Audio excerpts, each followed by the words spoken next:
LeBron James chose Philadelphia, and it changes the Spurs' title path. The 41-year-old superstar is signing a 2-year, $8 million contract with the Philadelphia 76ers, including a player option in the second season, after also considering Cleveland and Miami. For San Antonio, the immediate benefit is not that LeBron suddenly made the Spurs better.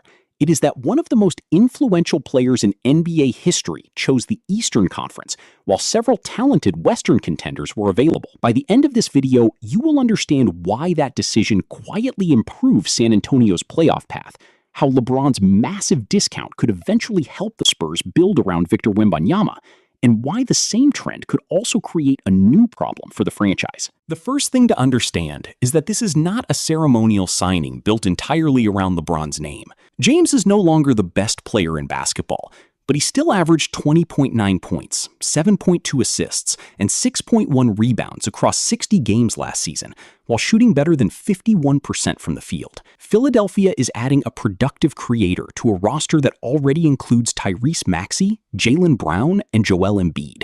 LeBron no longer needs to carry a contender for 82 games, but he can organize the offense, punish mismatches, and control important postseason possessions.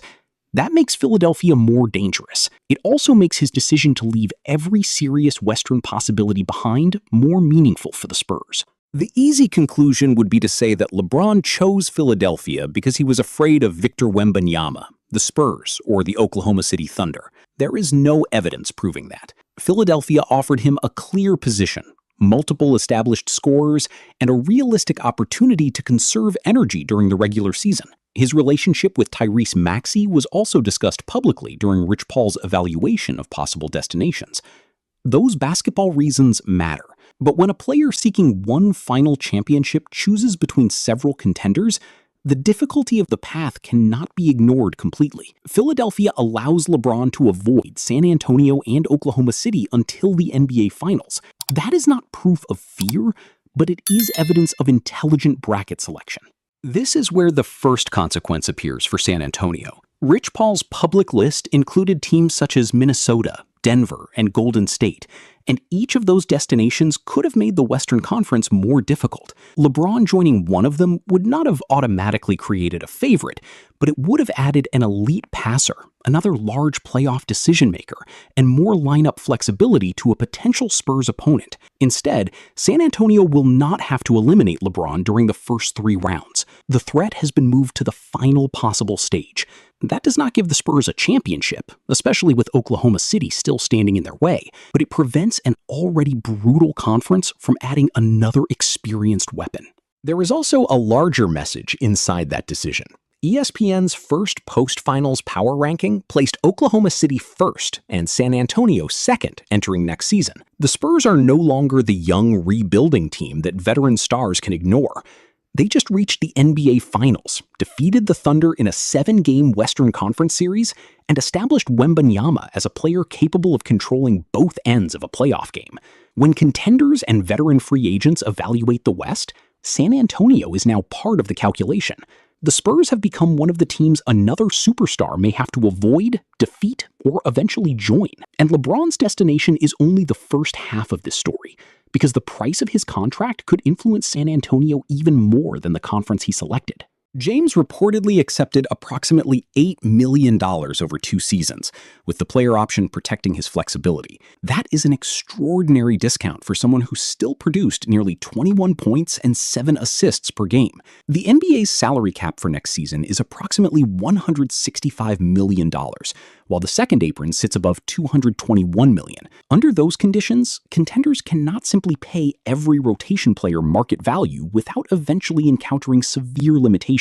They need rookie contracts, carefully structured extensions, and veterans capable of outperforming inexpensive deals. Philadelphia just acquired an extremely unusual amount of production for a salary that would normally belong to a low-usage reserve. That is the type of surplus value championship teams spend years trying to find. San Antonio already understands this financial equation. Wembanyama selected the standard 25% maximum for his new extension, instead of pursuing the escalators that could have moved him to 30% of the cap. That decision could preserve approximately $50 million of flexibility across the contract. Stephon Castle and Dylan Harper are still on rookie-scale deals, while Carter Bryant, Terrace Reed Jr., Jacoby Gillespie, and other young players give the Spurs inexpensive developmental depth, but those advantages will not last forever. Castle will eventually become eligible for an extension, Harper will follow, and San Antonio will have to pay more of the roster while continuing to place playoff-level talent around Wembanyama. This is why LeBron accepting the minimum could become more than a Philadelphia story. The attraction is easy to understand. An aging veteran joining San Antonio would not be asked to rescue a struggling organization. He could play beside an elite rim protector, young guards capable of creating advantages, and a roster that has already experienced the NBA Finals. A veteran shooter could receive open attempts created by Wembanyama's gravity. A physical forward could take difficult defensive assignments without carrying the offense. A secondary ball handler could stabilize reserve possessions without needing 30 minutes every night. Those players would not need to be former MVPs. San Antonio would gain significant value from proven specialists who can survive playoff pressure and accept clearly defined roles. Wembanyama makes that possibility more realistic. He averaged 25 points, 11.5 rebounds, and a league-leading 3.1 blocks last season, before leading the Spurs through their first deep postseason run of this era. His presence gives veteran free agents something most young contenders cannot offer: a championship window that could remain open for several years. The Spurs also have Fox, Castle, Harper, Devin Vassell, and a collection of front-court options capable of reducing the workload placed on one veteran addition. For an experienced player who has already earned a significant amount of money, San Antonio can offer meaningful minutes, manageable responsibility, and a legitimate opportunity to reach the finals. But this is where the necessary counterpoint enters. LeBron is not a normal minimum contract player. He has earned more money than almost anyone in NBA history, possesses enormous off-court income, and has enough influence to select his role and destination. Most productive veterans cannot sacrifice $10 or $20 million simply to chase a championship. One decision does not create an automatic league-wide trend. Kevin Durant, Jimmy Butler, or another aging star accepting a minimum next summer remains speculation, not an expectation. San Antonio cannot build its financial plan around the assumption that famous players will suddenly volunteer to play for almost nothing. The same trend could even work against the Spurs. If veteran stars believe the Eastern Conference provides an easier path, they may follow LeBron away from San Antonio rather than toward it. Joining the Spurs would mean accepting a crowded rotation, playing under a structured system, and facing Oklahoma City before reaching the finals. Some veterans may prefer a larger role, a bigger market, or an Eastern contender with fewer internal obstacles. Becoming one of the West's most feared teams gives San Antonio credibility, but it also makes the Spurs part of the difficulty that other players may choose to avoid. The front office must therefore sell more than Wembanyama's talent. It must offer a precise role and a believable reason that the sacrifice will be rewarded. That is why San Antonio should not respond to LeBron's signing by chasing the most recognizable remaining name. The Spurs already added Tobias Harris, retained experience depth, and brought Jordan McLaughlin back on a modest one-year agreement. Their roster is nearly complete, and forcing another veteran into the rotation could take developmental minutes from players such as Bryant or Reed. The smarter lesson is to remain ready. An available roster position or future financial flexibility becomes more valuable once injuries, matchup problems, and playoff weaknesses reveal exactly what the team needs. A cheap veteran is only a bargain when his skills solve a real problem. For example, if San Antonio discovers that its young guards struggle against physical playoff pressure, a steady secondary organizer could become important. If Bryant is not ready for a larger role, a defensive wing may be necessary. If the backup centers cannot survive specific postseason matchups, the Spurs may require another experienced big man. Those are decisions the team can make with evidence instead of reputation. LeBron's contract demonstrates how dramatically a contender can improve when the right veteran accepts the right price.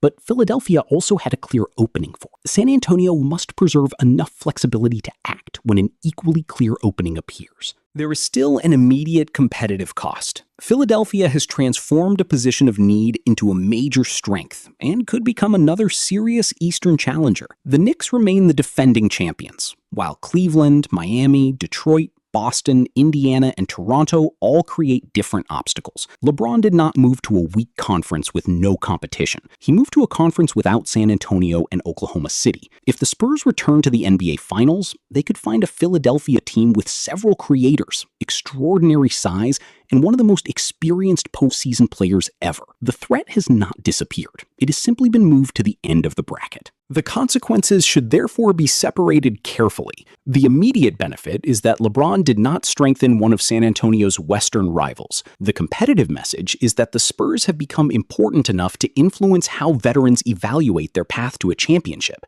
The long-term opportunity is that LeBron may reduce the stigma attached to productive stars accepting minimum contracts late in their careers. The risk is that those same veterans may select Eastern contenders precisely because the Spurs make the West more difficult. All four consequences are real, but only one represents the biggest change for San Antonio. LeBron James did not make the Spurs champions by choosing Philadelphia. He revealed that San Antonio has entered a completely different stage of its development.